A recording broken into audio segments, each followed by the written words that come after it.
I still can't believe it. Something been took away, I won't never get back.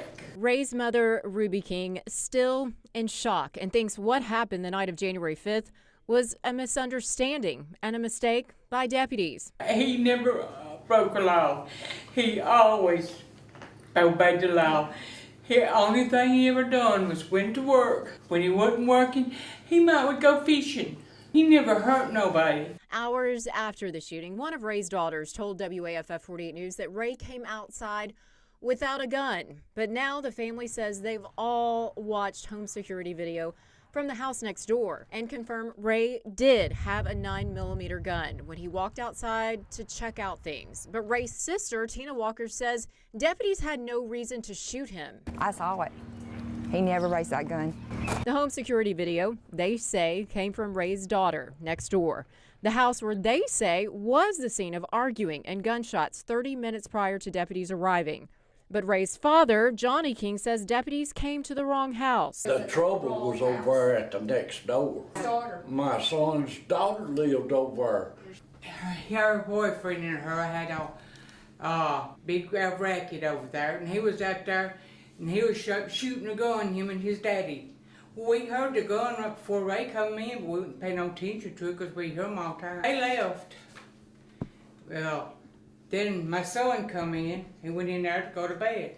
All we seen was flashlights going all around his house.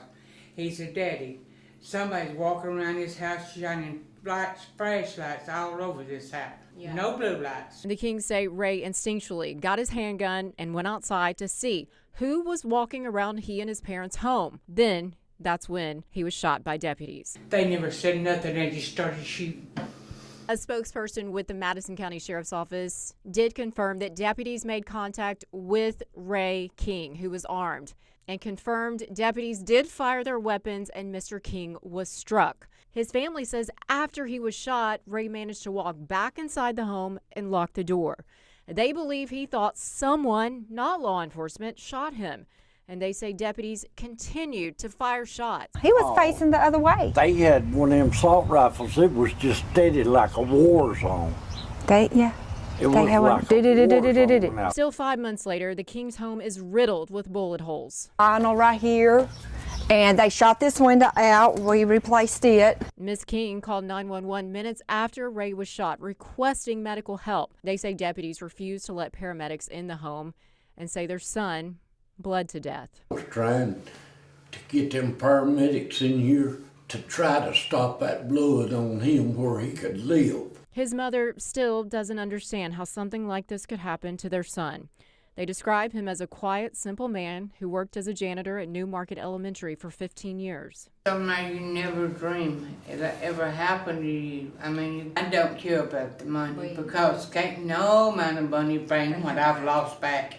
And I don't care about the money. But I do hope they pay for what they done because he was as innocent as anybody. I mean, he didn't do no wrong. In Madison County, Haley Baker, 48 on your side.